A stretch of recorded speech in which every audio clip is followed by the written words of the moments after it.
Olá, boa noite, tudo bem? Eu sou o Anderson e esse é o programa Ernesto Responde, com Ernesto Abercor e os seus convidados. Um recado importante para você que está precisando de um sistema de gestão empresarial. Você deve conhecer a ERP Flex. A ERP Flex é a empresa do Ernesto. O Ernesto cofundou a Microsiga e a TOTUS. Tem mais de 55 anos de trajetória no mercado de sistemas integrados de gestão. Acesse erpflex.com.br. No programa de hoje, uma entrevista exclusiva com Patrícia Gama. A Patrícia Gama é psicóloga de formação, sempre envolvida nas causas sociais, foi dirigente de uma organização da Zona Leste de São Paulo por 14 anos, vereadora na Câmara Municipal de São Paulo por 2 vezes e também foi deputada estadual por São Paulo.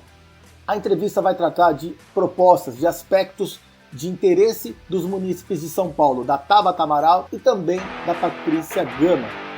Assista agora. Pessoal, estou aqui com Patrícia Gama, o nome da minha filha, inclusive Patrícia, então vai ser fácil lembrar, e que é candidata a vereadora. Isso. Pelo partido da Tabata Amaral. Então, primeira pergunta, né? A gente tem todos esses aspectos de legabilidade, administrabilidade, empregabilidade, habitabilidade, mobilidade, sustentabilidade, visibilidade. Qual que é o foco principal seu como candidata a vereadora? Você já foi, né? Já fui duas vezes vereadora. Vereadora. Sim. Agora você está se candidatando novamente. De novo ao pleito. Ao pleito. Eu diria, seu Ernesto, não só para mim, mas também pela sensibilidade que eu sei que a Tabata tem, né? Que a primeira delas, antes da governabilidade, né, da administrabilidade, que também para ela é muito importante e relevante, seria a visibilidade, né? Tabata vem da periferia, é uma menina periférica, ela veio né, se criou lá na casa que a mãe construiu com as mãos, inclusive, né? Sim. Ela vem de uma família humilde. Vem de uma família pobre, né? Pobre. E assim, da Vila Missionária. E aí, com esforço, essa menina foi se tornando uma mulher. Ela é muito habilidosa, ela é muito inteligente, muito competente. Sempre gabaritou Olimpíadas de Matemática, né? E isso a levou a Harvard. E quando isso acontece, ela também é vista, seu Ernesto. Então, assim, a mesma coisa que aconteceu com ela na vida dela pessoal, que ela era invisível até então, né? Mas com o talento dela e com a ida dela até Harvard, né, essa transformação da menina para a mulher, né, que se torna uma referência para todos nós brasileiros aqui em termos de rompimento com um futuro que está determinado. Porque o senhor sabe, senhor Ernesto, a gente fala da casta, de sistema de casta na Índia, mas aqui a gente também tem um sistema de casta. Né? Quem nasce na periferia está fadado a viver e morrer na periferia. Exato. A não ser que você tenha alguma coisa que seja muito transformadora na sua vida. E foi isso que a Tabata viveu, né? E hoje, a mesma visibilidade que ela alcançou, ela enxerga na periferia hoje um lugar de potência, de lugar que tem gente que não recebe a mesma oportunidade, né? E de quem a gente não pode cobrar a meritocracia, porque o ponto de partida não é igual. Então, não só na minha ótica, seu Ernesto, mas também na ótica da minha futura e próxima prefeita, com certeza é a visibilidade, porque faz ela olhar para São Paulo de uma outra forma, faz ela pensar a administrabilidade da cidade de uma outra forma, muito mais sensível e muito mais dirigida, com foco em quem realmente precisa. E São Paulo realmente é uma cidade que tem muitos lugares que a pobreza é incrível, então eu acredito que ela vai poder contribuir muito, né? Não, com certeza, senhor Ernesto. A gente sabe que a expectativa de vida de quem mora nos Jardins e no Capão Redondo tem uma diferença de 40 anos de expectativa de vida, senhor Ernesto. Então, assim, é muita coisa, né? Nem eu tenho mais 40 anos, né? Então, assim, é mais que uma vida adulta. Então, você ceifar as oportunidades, você ceifar as possibilidades, né? As potencialidades de uma pessoa pelo crivo socioeconômico é muita barbárie nos dias de hoje ainda, senhor Ernesto. Exato. E São Paulo é uma cidade enorme e que tem exatamente essa diferença, né, de bairros em que eu acho que ela vai poder fazer um trabalho de pelo menos dar aos bairros menos privilegiados condições melhores. Com certeza. E quais seriam assim os principais focos que ela vai atingir? Bom, sem sombra de dúvida que o principal foco da Tabata, né, por toda a trajetória de vida que ela teve, ela foi transformada pela educação, né? Então, o foco principal dela hoje é a questão da educação. Senhor Ernesto, a gente vive numa cidade onde 38% dos adolescentes, dos adolescentes não, das crianças estão alfabetizadas até os 7 anos de idade. Só 38%. E as demais, né? Então, Tabata quer, no governo dela, até o final do segundo mandato, que todas as crianças, 100% dessas crianças, estejam alfabetizadas até os 7 anos de idade, que é a idade do letramento. É a idade que você tem que, para prosseguir para as outras fases, né, letivas, você precisa dessa questão basilar, que é a alfabetização. Então, a Tabata está olhando com muita atenção. A gente perdeu muitos pontos no IDEB, né? A gente caiu muitos pontos. E essa gestão aqui, senhor Ernesto, é a que menos entregou em termos de produção escolar, de produtividade, de rendimento do aluno. Então, assim, tem muito o que fazer ainda, mas por isso que ela quer 8 anos para concluir essa missão. E aí seria aumentar o número de escolas públicas? Também, exatamente. Requalificar também os educadores, né? Porque a gente não pode também ter os educadores lá e não ter um sistema contínuo de avaliação de resultado, de competências, né? De entrega, e também fazer com que essa requalificação reflita na alfabetização, no desenvolvimento escolar. Então, ela já trouxe, por exemplo, o programa nacional como deputada, que é o Pé de Meia, senhor Ernesto. Não sei se você já ouviu falar. O Pé de Meia é um sistema de bolsa. Todo aluno matriculado no ensino fundamental e médio, ele vai ter um aporte mensal de R$200. A gente pode até falar aqui entre nós, né? Nossa, R$200 não é nada. Imagina, uma criança... Mas para uma criança periférica ainda, é muito recurso. Né? São dias de trabalho e criança não pode trabalhar, né? E aí, com isso, findou o ano letivo, a criança teve o ano letivo completo, ela ganha um bônus de R$1.000. Nossa. Né? Vai ter incentivo. Exatamente, seu Ernesto. É um incentivo para não termos evasão escolar. Né? E com isso também, você, de alguma forma, dá para aquela criança, aquele adolescente, uma perspectiva de futuro. Né? E mostrando que o caminho da educação é um caminho viável, é um caminho onde ele pode mudar a vida dele, como a Tabata mudou a dela. E eu acho que também ela poderia, talvez, mudar um pouco o currículo, né? Quer dizer, tornar ele mais atraente para as crianças, né? Principalmente nessa fase inicial do ensino. A metodologia, você fala. Existem coisas mais atuais. Existem coisas que são passíveis você fazer dentro da política municipal. Certo. Existem outras de conteúdos que são competência do Ministério de Educação. Então, tem um limite também da educação, né, mas ela quer incentivar, por exemplo, o adolescente, e não só adolescente, né, mas os espaços de cultura. Vou entrar aqui nos espaços de cultura, né?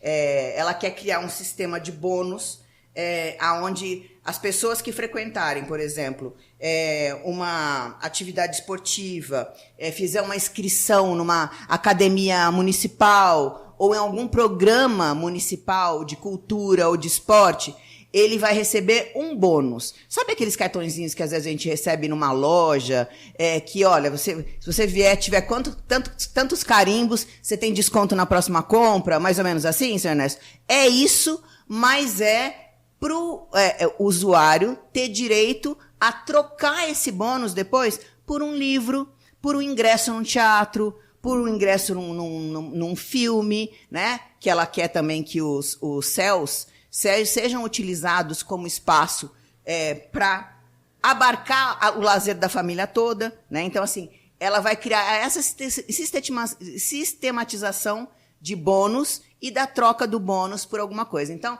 é interessante porque ela sempre trabalha com alguma coisa que estimula a pessoa a ter uma vida diferente, né? Então, assim, ó, você vai se inscrever numa academia pública, você vai ter um bônus, né? Você vai ler mais, você vai ter outro bônus. Então, ela está fazendo com que também o usuário do sistema público, quer seja de educação, de saúde, de esporte e lazer, de cultura, tenha um bônus por se apropriar da cidade que é dele. E eu acho assim, para as crianças, a participação em competições devia ser assim, tremendamente enaltecida. Sim. Eu faço esse trabalho de criar eventos esportivos e vejo que tem pouca coisa para criança, principalmente nessa fase de 7 até 15 anos. Sim. Tem coisa mais para adultos. E, no entanto, as crianças adoram isso. Né? Elas gostam muito de competir, de participar, e depois elas, conforme elas vão ficando boas num determinado esporte, aí ela já caminha sozinha. Mas ela também tem esse olhar, né? De incentivar o esporte, usar os equipamentos. Os CELs são equipamentos brilhantes, senhor Ernesto. São completos, porque ele tem a parte da educação e tem a parte também do lazer, da recreação e da cultura. Né? Eles são muito completos, mas eles estão muito ociosos. Então, ela quer fazer com que isso funcione dentro também da formação atlética. Né? Por que os Estados Unidos, a China, preparam atletas para as Olimpíadas? E por que a gente não pode preparar? Né? Por que a gente não pode conseguir com que os nossos alunos consigam uma bolsa de estudo em outro país? Porque ele joga muito bem um basquete, porque ele joga muito bem vôlei, porque joga muito bem ping-pong, porque ele nada muito bem. Os CELs têm piscina, e piscinas excelentes. Então, fazer com que o uso desses equipamentos que são públicos sejam abertos aos finais de semana, porque a Tabata também quer isso, né? Porque é um baita equipamento, né? Com todas essas modalidades de expressão de cultura e de lazer que a gente está falando aqui. E ficar fechado aos finais de semana, por qual razão, senhor Ernesto? Não tem razão para isso. Ainda mais uma cidade tão pujante e com tanta gente demandando esse tipo de atividade. E você vê que, pela população que o Brasil tem, né, a participação dele nas Olimpíadas, eu acho que não foi legal. Sim, podia ter sido muito foi muito melhor, mas você poderia ter sido muito melhor. Entre os amputados, os com problemas físicos, né? Ele teve até que uma boa classificação, né? Em quinto lugar. Sim, mas... porque é engraçado isso também, né, senhor Ernesto? A gente tem uma capacidade de superação, né? E eu acho que isso que a Paralimpíada mostra, né? É essa questão da gente romper com o estigma que se põe e se superar. Eu acho que isso também fica muito posto nessas situações. E com relação à violência das mulheres contra as mulheres, qual que é a perspectiva da Tabata? Então, ela quer ampliar os serviços que a gente já tem hoje, né? As DDMs, as delegacias, as casas de... Ela quer ampliar esses serviços e quer também usar a inteligência para fazer com que essa mulher seja atendida, né? Então, assim, a gente tem hoje uma possibilidade com a IA, né, de receber uma denúncia, receber uma queixa, de acolher essa mulher num primeiro momento, né? Mas ela tem também como não só o uso desses artifícios, né, e da tecnologia para você encontrar essa mulher, saber onde ela está, mapear, né? Mas também de você propiciar para essas mulheres novos equipamentos, porque ainda o que a gente tem hoje, senhor Ernesto, para a população que a gente tem, imagine o senhor que a cada 8 minutos no Brasil uma mulher é estuprada. Cada 8 minutos. Então, aqui durante a nossa entrevista, não sei quantas mulheres serão de 40 minutos? É. Então, assim, quantas mulheres vão ser exatamente durante 40 minutos? Então, assim, é isso que ela quer, de alguma forma, ter uma intercorrência. E uma coisa que ajuda e interfere na segurança, que Tabata também quer trabalhar, é a questão da iluminação da cidade, seu Ernesto. Sem dúvida. Lugares e ruas escuras propiciam a violência contra a mulher, né? E a gente anda daí, depois de um determinado horário, né? Você anda sempre preocupada se vai ter alguém do seu lado, você está sempre olhando assim, por cima do ombro, né? Para ver se tem alguém seguindo. E as coisas acontecem porque a cidade não tem iluminação. Então, Tabata quer trazer também essa iluminação com mais qualidade, com mais tecnologia, né? Porque a gente tem lâmpada hoje que acho que não acha nem mais para comprar, para trocar, né? Porque não existe mais. A gente ainda tem e muitos lugares escuros para a mulher. Ela quer também ampliar, seu Ernesto, a questão do ponto, né? A mulher às vezes fica no ponto de ônibus sozinha.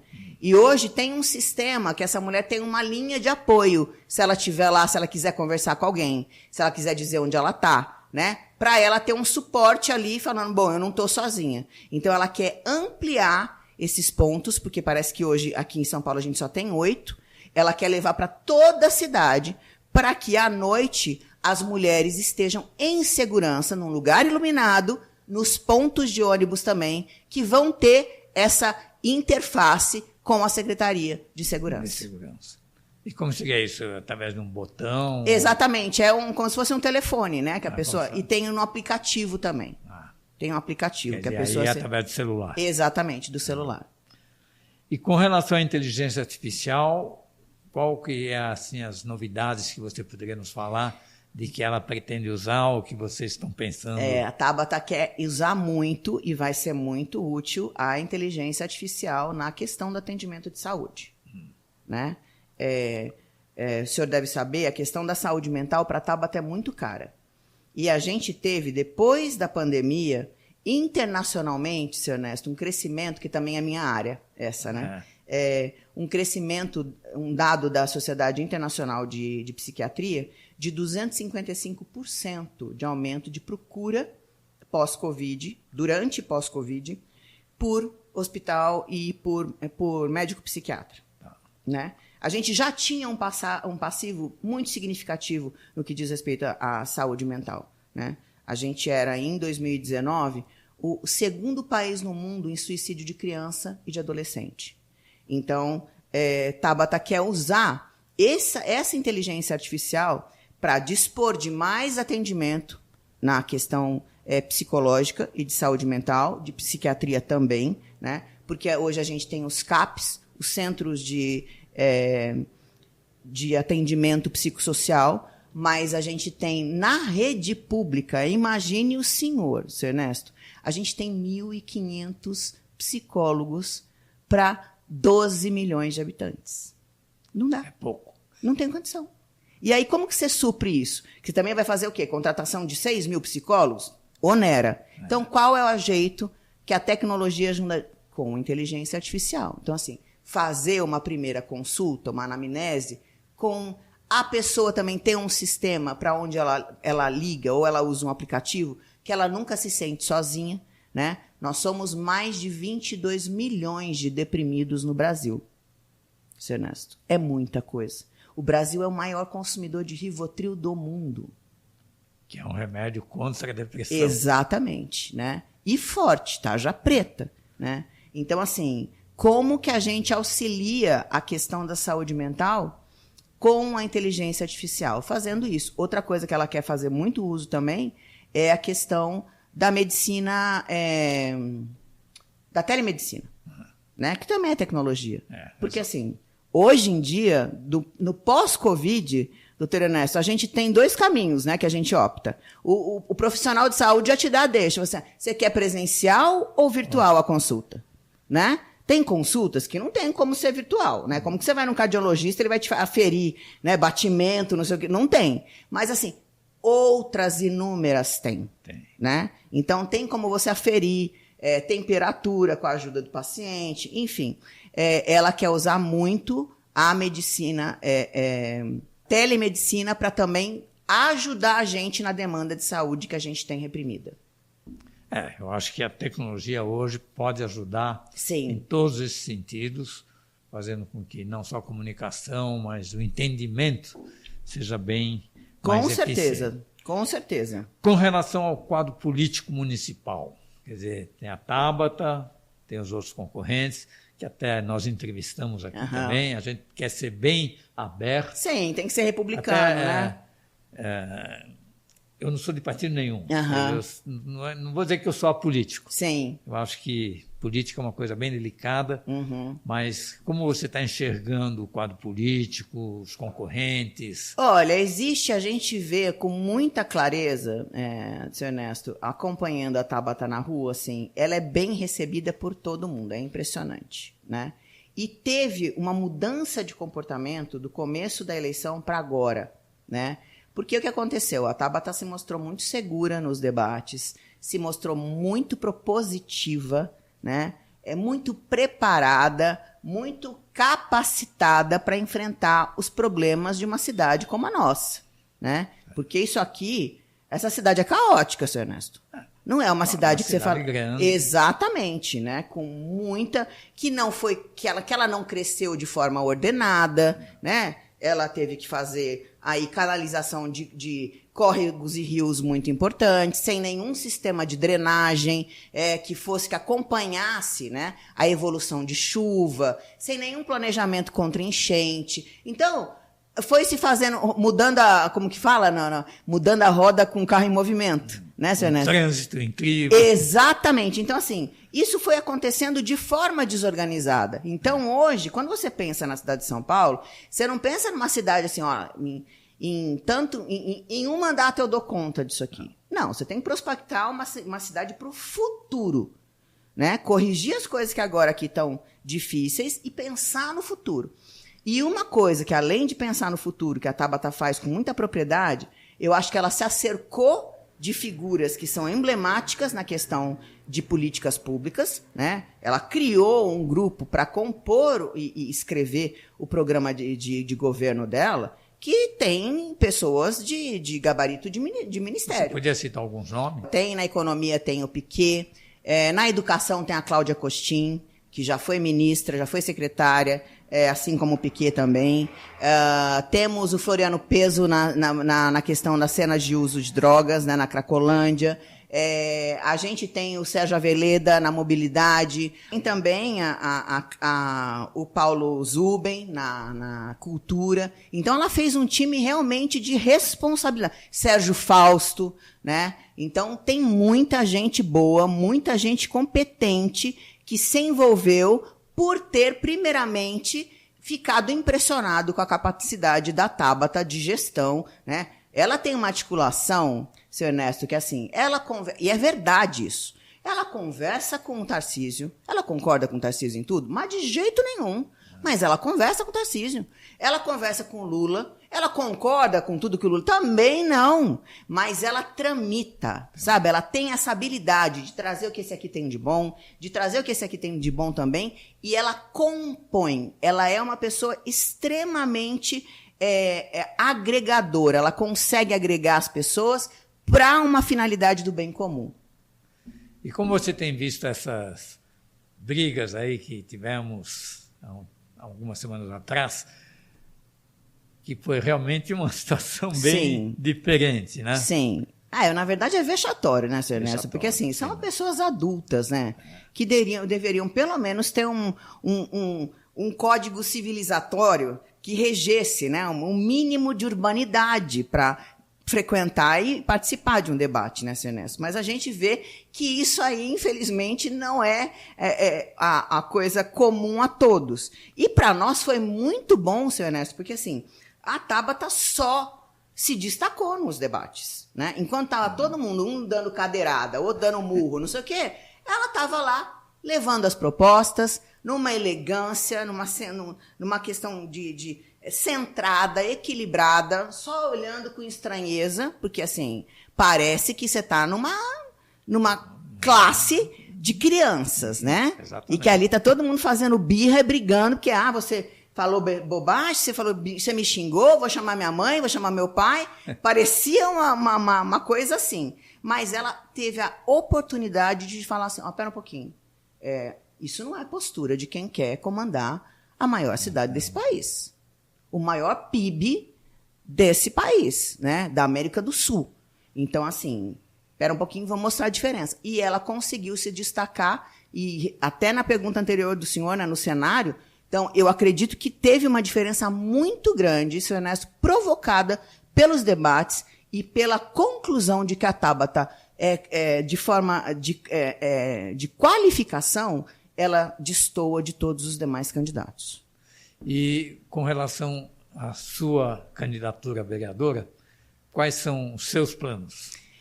Olha, são muitos, Sr. Ernesto. Eu já fiz muita coisa, eu entreguei muita coisa já nessa cidade, né? Você já foi 2 vezes? Já fui 2 vezes vereadora. A humanização do parto na cidade é lei minha, né? Antes de 2013, não se tinha um protocolo de parto humanizado na cidade de São Paulo. O que é um protocolo de parto humanizado, Sr. Ernesto? Assim, antes a mulher ficava com a veia pega, deitada. Quando você deita, o trabalho de parto para. Você tem que ficar em movimento. Então, o que o protocolo de humanização de parto faz? Ele deixa a mulher livre para fazer movimento, para fazer com que a dilatação seja mais fluida. Ele garante o acompanhante na hora do parto, porque a dor, Sr. Ernesto, está ligado à ansiedade. A ansiedade aumenta qualquer coisa. Então, você está lá, e aí você fala assim, Patrícia, mas ela teve 5 filhos, cada parto é diferente um do outro. Sem dúvida. Não tem jeito, né? E aí as emoções também são distintas. Tem um momento da vida daquela pessoa que ela está, né, passando, que também interfere. Então, você ter alguém da sua confiança com você te traz esse conforto, além de impedir, que o senhor lembra daquele caso, de uma mulher que estava sob efeito de anestesia, que tinha feito o parto cesárea. Sim. E o médico abusou. Não sei se o senhor lembra disso. Sofreu um abuso, né? Imagina. Então, assim, esse tipo de coisa coíbe esse comportamento também, né? Então, a humanização também prevê que se, com todo o protocolo de não uso de fármacos, não uso de medicação, ela ainda tiver dor, ela tem direito à anestesia. E antes não se tinha direito à anestesia no parto normal na rede pública municipal. Então, a gente trouxe isso. Tem uma característica da mulher também, que é comum das mulheres, Sr. Ernesto, eu também só fui conhecer quando eu estava vereadora, que se chama trombofilia. Trombofilia. Trombofilia, que a trombofilia é amiga do trombo, né? A facilidade que a pessoa tem para desenvolver um trombo, para ter trombose, para ter embolia pulmonar, para ter uma varicela, né, varizes de grande capilaridade, e isso levava muita mulher à morte, né? Aí a gente começou a estudar isso com o Edmundo Vasconcelos, foi no meu primeiro mandato ainda também, e vimos que existia uma forma de você evitar essa letalidade, né, causada por problema vascular. Então, toda mulher hoje que está na rede pública municipal, Sr. Ernesto, tem o direito, se ela vem de uma família que já tem um problema vascular, ela tem o direito a uma investigação genética, um exame caro, o senhor sabe disso, né? Mas para ver se ela é trombofílica. Ela sendo trombofílica, que a grande maioria ela tem um tratamento na rede completamente diferente, Sr. Ernesto, desde do método contraceptivo, porque tem uma carga hormonal que ela não pode fazer uso, senão ela faz trombo e pode virar a óbito, né? Então, desde o uso de um contraceptivo até a possibilidade de engravidar, porque tinha muita mulher que perdia o bebê, porque pela a excessiva vascularidade que essas mulheres têm, o embrião não gruda na parede do útero, né, para se desenvolver. Então, com isso, tinha aborto recorrente. E uma coisa que me trouxe muita satisfação, Sr. Ernesto, foi ouvir de várias mães me trazerem a devolutivo falando, Patrícia, por causa da sua lei, hoje eu estou com meu filho no colo. Então, foi muito tocante esse projeto. Um projeto também meu de saúde para a mulher é que toda mulher vulnerável que vive em São Paulo tem um direito ao método contraceptivo de longa duração. É um implante que se põe no braço, dura 3 anos. A mulher que vive na Cracolândia, não importa a quantidade de droga que ela use, não tira a eficácia do hormônio, né? A mulher vulnerável que vive em situação de rua, ela também tem o direito garantido a esse método, que é um dos mais modernos do mundo, e a menina periférica, que não tem recurso e que já iniciou a sua atividade sexual. Não adianta a gente querer ser moralistas, Ernesto, falando assim, só vai transar depois de casar. Sonha, né? É sonho. Total. Então, assim, não. Então, assim, já tem atividade sexual, pode receber essa carga hormonal, por 3 anos você está também protegida e participa de todo um programa, né, de conscientização do uso do corpo, né? Então, lei minha também municipal. Isso é muito importante, porque vai exatamente naquilo que nós conversamos há pouco, né, sobre o nascimento de crianças que Sim, indesejáveis. Né? Exatamente. Então, você previne a gravidez indesejada, né? E previne também as violências, frutos de violência. Exato. Porque o senhor sabe, né, senhor Ernesto, assim, quem a mulher que está na rua, que vive em situação de rua, ela sofre estupro, ela sofre maltrato. Então, assim, e ainda você, numa situação dessa, ainda tem uma criança que você não queria, a gente pode, de alguma forma, fazer com que isso não aconteça através da prevenção, e é isso que a gente faz. E com relação à saúde mental, que, como eu falei para o senhor, não é só uma preocupação da Tabata, mas isso a gente converge muito, né, porque a gente pensa muito parecido em relação à nossa preocupação em relação à saúde mental. Eu fiz uma lei estadual, seu Ernesto, que prioriza o atendimento de criança e adolescente na rede referenciada de saúde mental. Por quê? Porque, como eu falei, quando a gente estava aqui conversando informalmente, a gente tem um número muito grande de suicídio nessa faixa etária, seu Ernesto, cada vez maior. A gente está quase num nível endêmico de suicídio, né? Em que faixa etária? De 12 a 21 anos. Incrível, né? É muito triste, é muito triste. Então, assim, a gente precisa, de alguma forma, investigar. Então, você tem lá na sua sala, né, um aluno que tinha um rendimento de 80%, caiu para 50%. Opa, eu tenho um dado, então tem que fazer um cheque ali. Opa, um dado. Eu tenho um aluno, o mesmo aluno era super sociável, mas agora ele só está no intervalo, dentro da sala, não fala com ninguém. Outro dado. O aluno tinha uma frequência escolar altíssima, agora caiu para 20. Outro dado. Tem 40 graus de temperatura, ele está de moletom. Opa, o senhor sabe que a automutilação é sempre no antebraço, que eles se cortam, né? E na parte lateral e interna da coxa. Então, assim, o professor vai ser treinado para identificar essas alterações que sugerem um quadro que pode ser depressivo, que pode ser de bipolaridade, que pode ser de um transtorno narcisista, enfim, que pode ser qualquer coisa que teve uma alteração ali no comportamento, e vai encaminhar para a rede de atendimento, mas com prioridade. E aí não só a criança vai ser atendida, mas como a família também, porque não existe criança doente.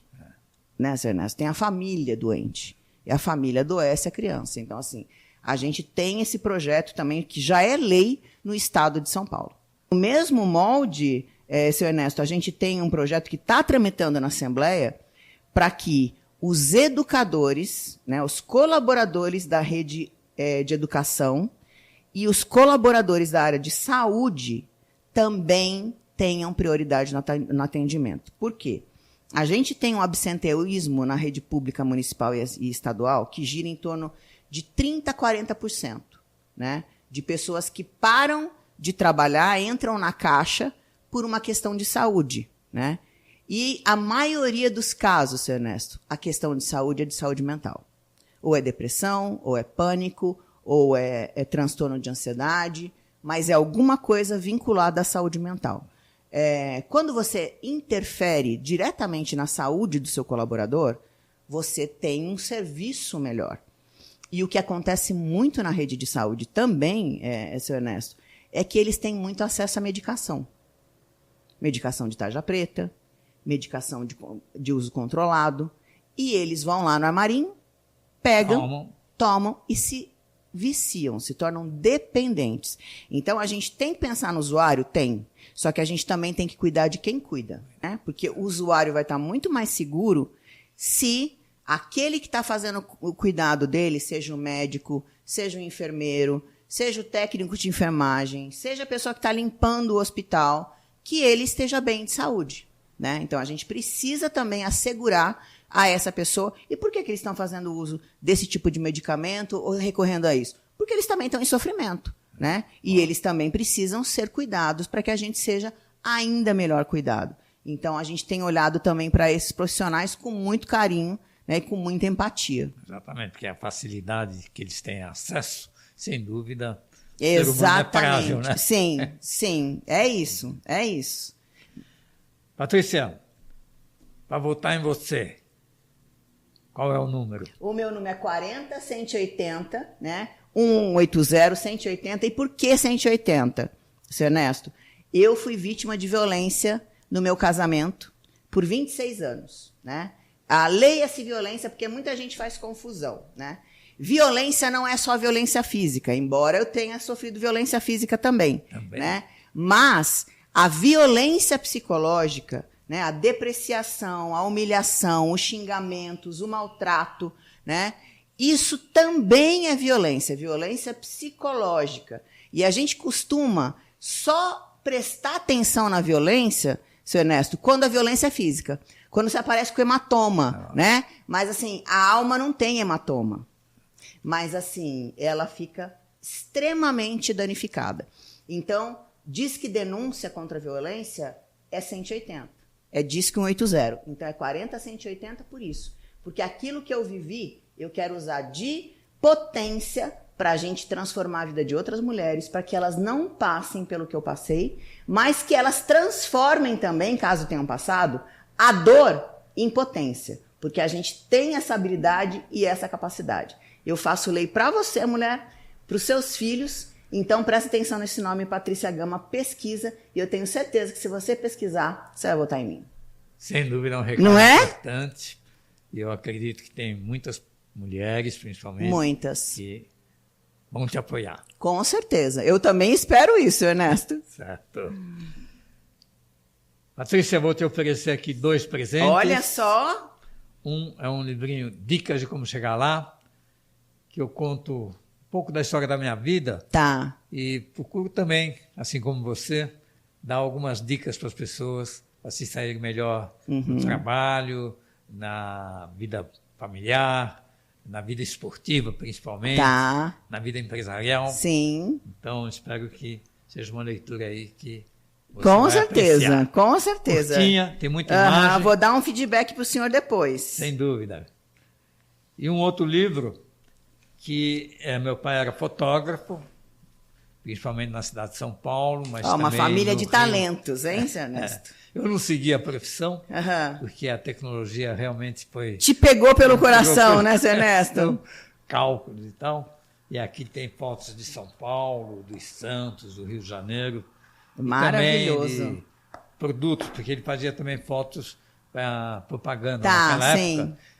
Fazer impressos era muito mais caro do que é hoje. Então, as empresas preferiam fazer álbuns fotográficos para que o vendedor levasse isso aos seus clientes. E aí ele fazia essas fotos.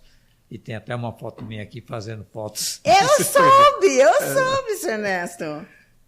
Muito obrigada, com muito carinho eu recebo. Muita gratidão. São Paulo é realmente uma cidade muito importante, é realmente uma das maiores do país. Sim. Eu acho que tem de tudo aqui, mas realmente a pobreza que existe, principalmente na periferia, é uma coisa que choca muito a gente e que eu acho que vocês, políticos, que são responsabilizados, são responsáveis em melhorar essa situação. Exatamente. Então, sim. Conto com a sua colaboração. Pode contar, seu Ernesto. Nesse aspecto. Pode contar. Muito obrigado. Obrigada eu. Foi um prazer.